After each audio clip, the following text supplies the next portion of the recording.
بسم اللہ الرحمن الرحیم۔ السلام علیکم ورحمۃ اللہ وبرکاتہ۔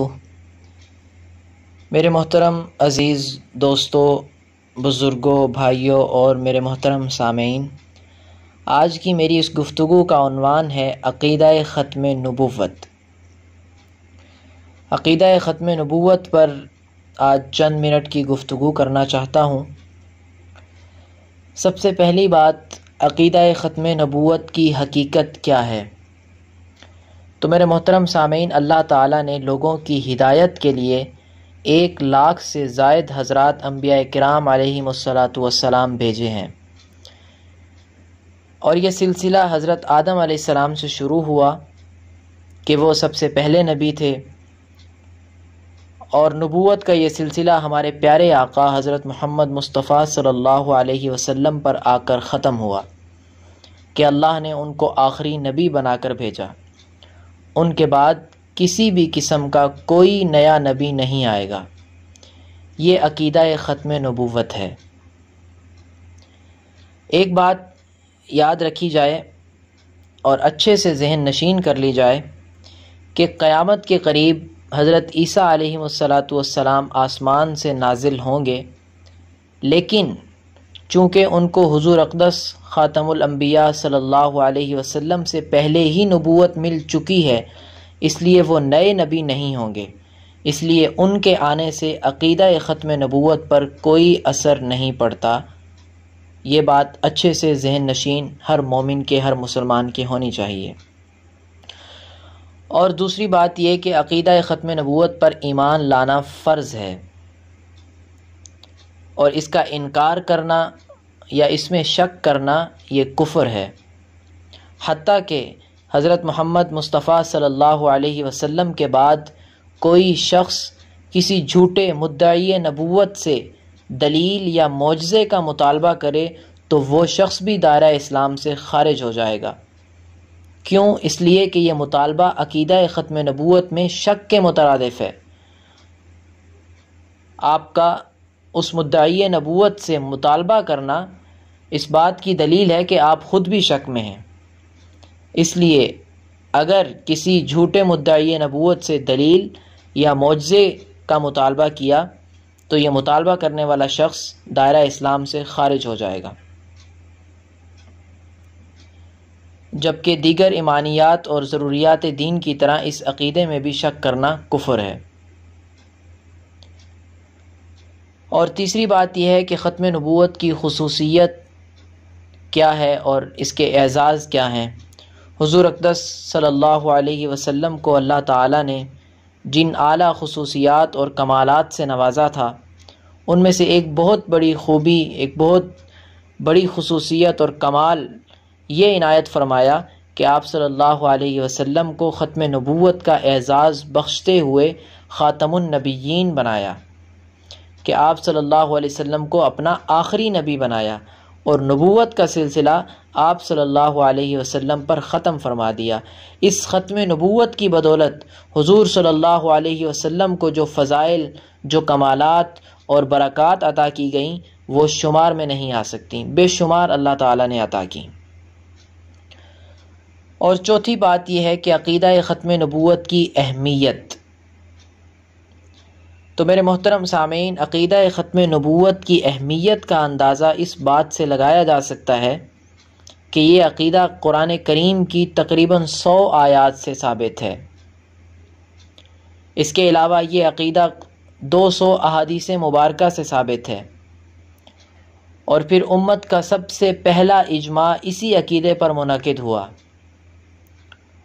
حضور اقدس صلی اللہ علیہ وسلم کے زمانے میں اسلام کے تحفظ اور دفاع کے لیے جتنی بھی جنگیں لڑی گئیں، ان میں شہید ہونے والے صحابہ کی کل تعداد 259 ہے، جبکہ عقیدہ ختم نبوت کے تحفظ اور دفاع کے لیے حضرت صدیق اکبر رضی اللہ تعالی عنہ کے حکم پر اسلام کی تاریخ میں جو سب سے پہلی جنگ لڑی گئی، اس میں شہید ہونے والے صحابہ اور تابعین کی تعداد تقریباً 1200 ہے، جن میں 700 قرآن کریم کے حافظ اور عالم بھی تھے۔ عقیدہ ختم نبوت دین اسلام کی بنیاد ہے، اس کا تحفظ دین اسلام کا تحفظ ہے اور حضور خاتم الانبیاء صلی اللہ علیہ وسلم کی ذات بابرکات کا تحفظ ہے۔ اور پانچویں بات یہ ہے کہ تحفظ ختم نبوت کی مختصر سی تاریخ۔ حضور اقدس صلی اللہ علیہ وسلم نے ارشاد فرمایا کہ میرے بعد 30 جھوٹے نبی پیدا ہوں گے، جن میں سے ہر ایک یہ دعویٰ کرے گا کہ وہ نبی ہے، حالانکہ میں نبیوں میں آخری نبی ہوں، میرے بعد کوئی نبی نہیں آئے گا۔ یہ سنن ابی داؤد شریف کی حدیث ہے۔ حضور صلی اللہ علیہ وسلم نے فرمایا کہ 30 جھوٹے نبی پیدا ہوں گے، جن میں سے ہر ایک یہ دعویٰ کرے گا کہ میں نبی ہوں، حالانکہ نبی میں ہوں۔ حضور نے فرمایا نبی میں ہوں اور میرے بعد کوئی نبی نہیں آئے گا۔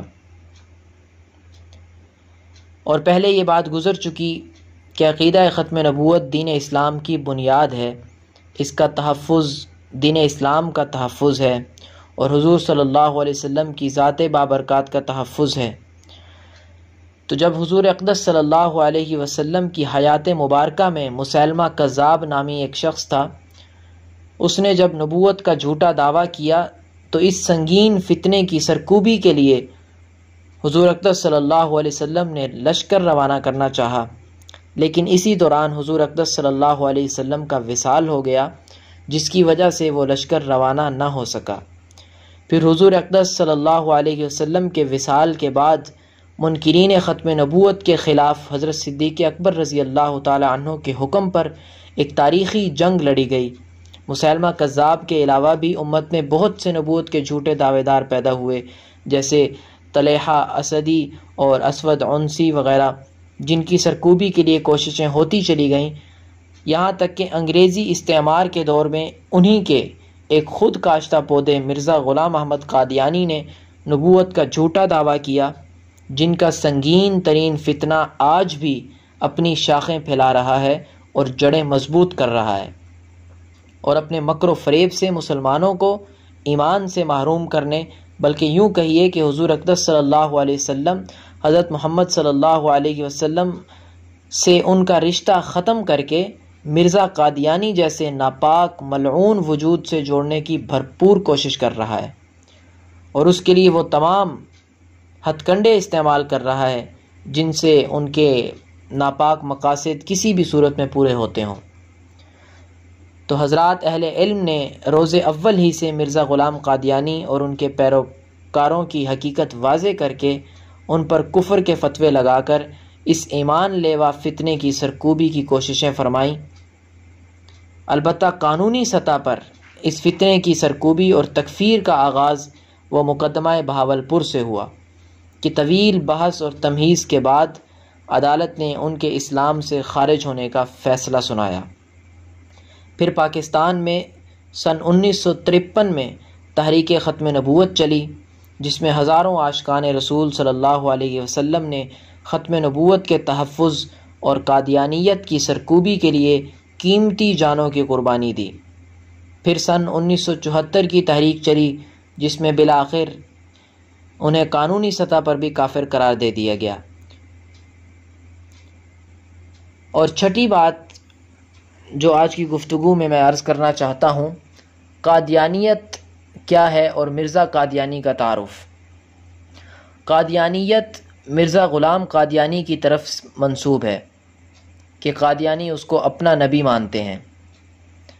مرزا غلام احمد قادیانی سن 1839 یا 1840 میں ایک قصبہ قادیان، تحصیل بٹالہ، ضلع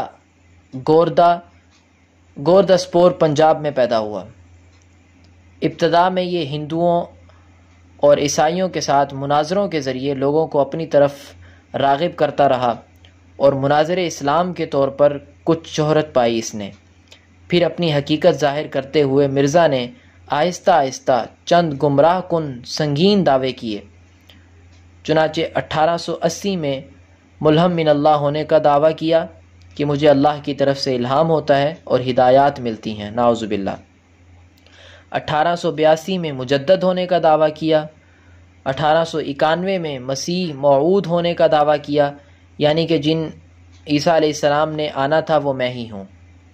پھر 1899 میں ذلی اور بروزی نبوت کا دعویٰ کیا، 1901 میں مستقل صاحب شریعت نبی ہونے کا دعویٰ کیا۔ ان کے علاوہ بھی عجیب و غریب دعوے کیے جن کی تفصیل کے لیے ایک بہترین کتاب ہے آئینہ قادیانیت حضرت مولانا اللہ وسایہ صاحب کی، تو اس کا مطالعہ کیا جا سکتا ہے۔ اور آخری بات یہ ہے کہ مرزا غلام احمد قادیانی کی تکفیر کی وجوہات، ہم انہیں کافر سمجھتے ہیں تو کس بنا پر، کیا وجہ ہے؟ تو میرے محترم سامعین، شہرۂ آفاق مقدمہ بہاولپور میں امام الاثر خاتمۃ المحدثین علامہ انور شاہ کشمیری رحمۃ اللہ علیہ نے مرزا قادیانی اور ان کے پیروکاروں کے کفر کی 6 وجوہات بیان فرمائیں۔ نمبر 1، ختم نبوت کا انکار۔ ختم نبوت کا انکار کرتے ہیں کہ حضور صلی اللہ علیہ وسلم آخری نبی نہیں تھے، نعوذ باللہ میں آخری نبی ہوں، تو یہ انکار کرنا ان کے کفر کی پہلی وجہ۔ دوسری وجہ نبوت کا دعویٰ کہ خود کو نبی بنا دیا۔ تیسری بڑی وجہ وحی آنے کا دعویٰ کہ نعوذ باللہ مجھ پر وحی آتی ہے، اور پھر اس پر ایمان لانے کو فرض قرار دینا کہ مجھ پر وحی آتی ہے، اس پر ایمان لانا بھی ضروری ہے۔ جو ایمان نہ لائے، یعنی فرض قرار دیا کہ مجھ پر وحی آتی ہے، اس بات کو آپ نے لازمی سمجھنا ہے۔ اور چوتھی بات حضرت عیسیٰ علیہ السلام کی توہین۔ پانچویں وجہ حضور اقدس صلی اللہ علیہ وسلم کی توہین، اور چھٹی وجہ امت محمدیہ کی تکفیر۔ اس کے علاوہ بھی ان کے کفر کی چند وجوہات ہیں، تو اس کی تفصیل کے لیے بھی جس کتاب کا میں نے ابھی تذکرہ کیا اس کو پڑھا جا سکتا ہے۔ اور ایک اور بات کہ قادیانی اور عام کفار میں فرق کیا ہے۔ قادیانیوں اور دیگر نان مسلمز میں واضح فرق ہے کہ عام غیر مسلم تو اسلام کو مانتے ہی نہیں اور نہ ہی اپنے آپ کو مسلمان کہتے ہیں، جبکہ قادیانی واضح طور پر کافر ہونے کے باوجود بھی اپنے آپ کو مسلمان سمجھتے ہیں۔ ایسے لوگوں کو محض کافر نہیں بلکہ زندیق کہا جاتا ہے، جن کا حکم عام کفار کے مقابلے میں بہت سخت ہے اور ان سے الگ ہے۔ جیسا کہ شراب بیچنا جرم ہے، لیکن اس سے بڑا جرم یہ ہے کہ شراب پر آب زمزم کا لیبل لگا کر فروخت کیا جائے۔ ظاہر ہے کہ دونوں جرائم کو کون برابر کی حیثیت دے سکتا ہے، اس لیے قادیانیوں کو اور عام کافروں پر قیاس نہیں کیا جا سکتا۔ ان کا حکم عام غیر مسلمانوں سے بالکل الگ ہے اور بالکل مختلف ہے، یعنی یہ قادیانی صرف کافر نہیں بلکہ سخت زندیق ہیں۔ اور ایک اور بات ذہن میں آئی کہ عقیدہ ختم نبوت کا تحفظ ہم کیسے کریں۔ تو محترم دوستو، عقیدہ ختم نبوت کی اہمیت کے پیش نظر ہر مسلمان کو چاہیے کہ وہ اس عقیدے کا تحفظ کرے، جس کی صورت یہ ہے کہ عقیدہ ختم نبوت کی حقیقت اور اس کی اہمیت سے آگاہی حاصل کرے، اور جھوٹی نبوت کے جھوٹے دعوے داروں سے بھی آگاہی حاصل کرے، خصوصاً دور حاضر کے خطرناک ترین فتنہ قادیانیت کی حقیقت اور ان کے مکر و فریب سے واقفیت حاصل ہونی چاہیے۔ اس آگہی مہم میں اپنے رشتہ داروں، دوستوں اور دیگر مسلمانوں کو بھی شریک کرے، اور ختم نبوت کے تحفظ کے لیے کام کرنے والے مستند اہل علم، بزرگان دین اور اداروں کے زیر سایہ تحفظ ختم نبوت اور قادیانیت کے تعاقب کی خدمات سر انجام دے اور ان کے ساتھ تعاون کرے۔ ہمارے ہاں پاکستان میں عالمی مجلس تحفظ ختم نبوت کے نام سے حضرات اکابر ہی کا ایک نہایت ہی مستند ادارہ قائم ہے، جو کہ آئین کے تحت بہت ہی مثبت انداز سے یہ عظیم خدمت سر انجام دے رہا ہے۔ ان کے ساتھ شریک ہو کر یہ خدمت بہتر انداز میں انجام دی جا سکتی ہے۔ تو امید کرتا ہوں یہ چند باتیں جو میں نے عرض کی ہیں سمجھ میں آ چکی ہوں گی، اور انشاءاللہ موقع ملنے پر اس ختم نبوت سے متعلق جو قرآنی آیات ہیں اور چند احادیث مبارکہ ہیں اس پر بھی میں ایک ویڈیو انشاءاللہ بناؤں گا۔ تو اللہ تعالی ہمیں ختم نبوت کا تحفظ کرنے کی، ختم نبوت پر مر مٹنے کی توفیق نصیب فرمائے۔